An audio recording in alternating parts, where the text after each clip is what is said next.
All right, in this guitar instruction video, we're going to go over 5 chord shapes that Jimi Hendrix regularly used in his songs.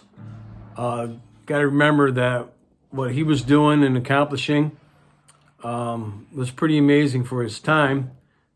You know, he's like, I guess you can consider him like second generation rock and roll.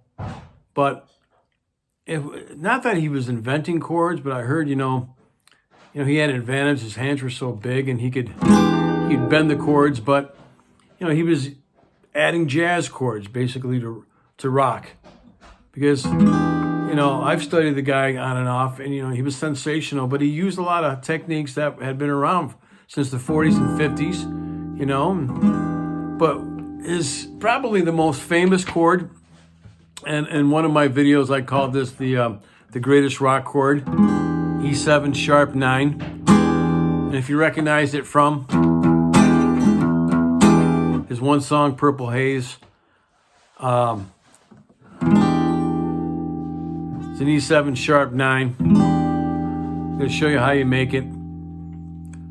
6th string is open. You put your 2nd finger on the 5th string 7th fret, then you put your 1st finger 4th string 6th fret. 3rd finger will go on the 7th fret, but on the 3rd string. Okay, you skip a string in between the 2nd and the 3rd finger, and your 1st finger's in between there on the 6th fret. 2nd and 3rd finger are on the 7th fret. 4th finger, 2nd string 8th fret.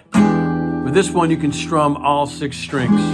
You can move the shape up and down, but make sure to strum just the middle strings. Now there's a D7 sharp 9. Well, what that means is that you're playing, if you know how to make a chord from all the notes in the scale, E7 sharp 9, he's playing the 1st, the 3rd, the 5th, the 7th. He's also adding the 9th, which is the 2nd. So that's E7 sharp 9. Another chord that Hendrix liked to use is this. It's a G6th form. G6th form. And I'm playing this this is a C.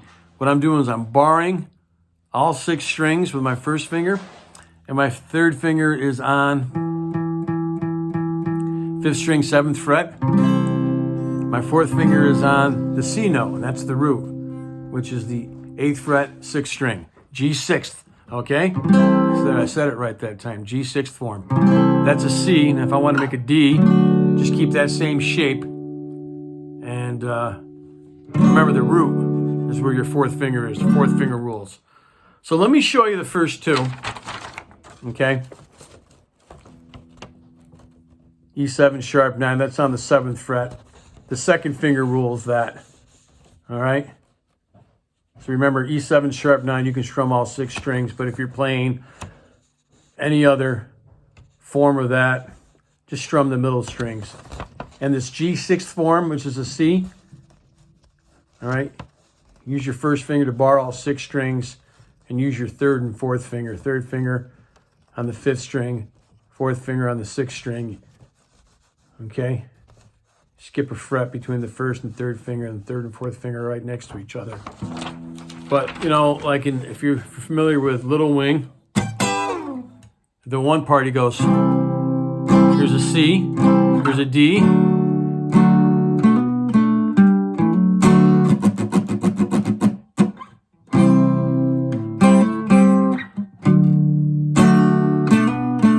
so that shape right there. It's an example of when he uses the G6th form. It's just not a G chord. It's called the G6th form. It's a major chord.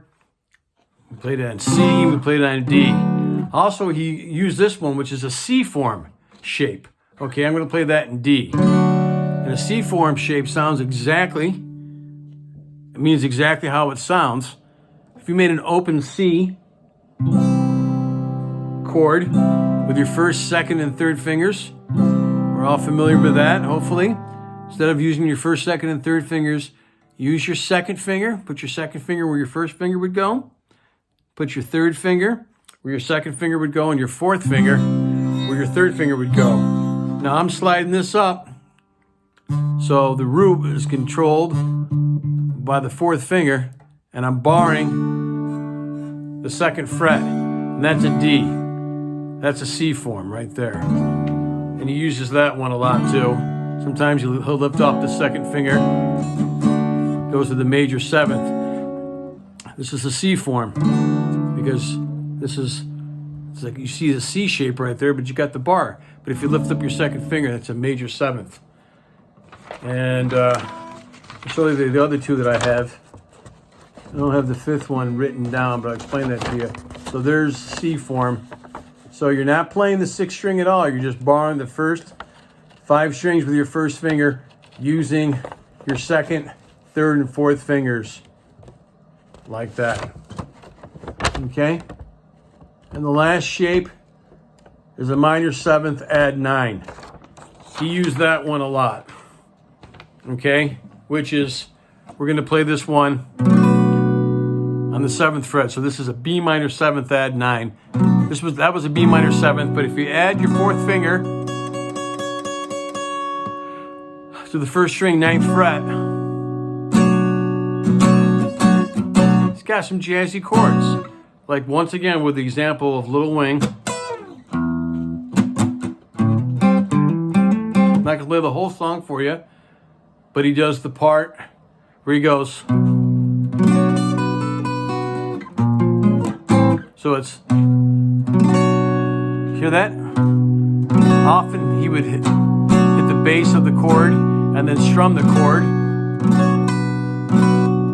There it is, a B minor 7, add 9. You just bar the 7th fret, add your third finger to the 5th string, 9th fret. Don't use your second finger at all, and your fourth finger is playing the first string, 9th fret. So it's bright. Often he'd play him like that, you know, he had very long fingers and his long thumb, so he could play it like that.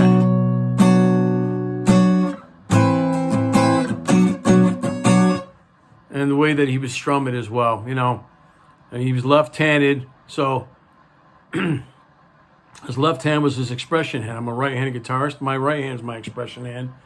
And then his right hand was his technique. My left hand is my technique. But the last one I'm going to go over, you don't have to write it down. I'll show you these again if you didn't get a chance to pause the video, or that's what they look like. So this is more advanced stuff. It really is. Very, you know, there's like at least advanced intermediate level, really, but this is more advanced stuff. But he made his major chords like that a lot, okay? So this is an A bar chord, all right? But, you know, instead of making the bar chord with his first finger, it's called a no bar chord, believe it or not, the way it was taught to me at least. So his first finger is just barring the first 2 strings, and, you know, he's got that E shape right there with his second, third, and fourth finger. Instead of playing like the E shape, you know, the open E, plays it like, instead of with the first, second, and third fingers, he uses the second, third, and fourth fingers, as most of you know, barring the first 2 strings, but he's wrapping his thumb. And what he loved to do a lot too was bring his pinky up and down on the first, second, third, and fourth strings.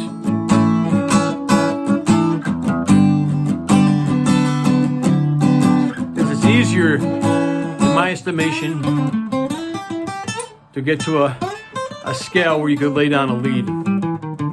So these were, you know, and he used more chord shapes in this, but I wanted just to concentrate on 5 chord shapes that Hendrix liked to use.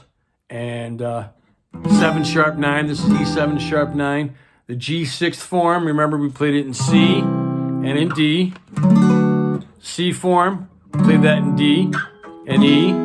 The minor 7th form and the major form, no bar. And if you lift up your second finger, that's a minor. You use that quite often as well too. So I hope you enjoyed this video. If you did, please like and subscribe. Keep playing and have fun.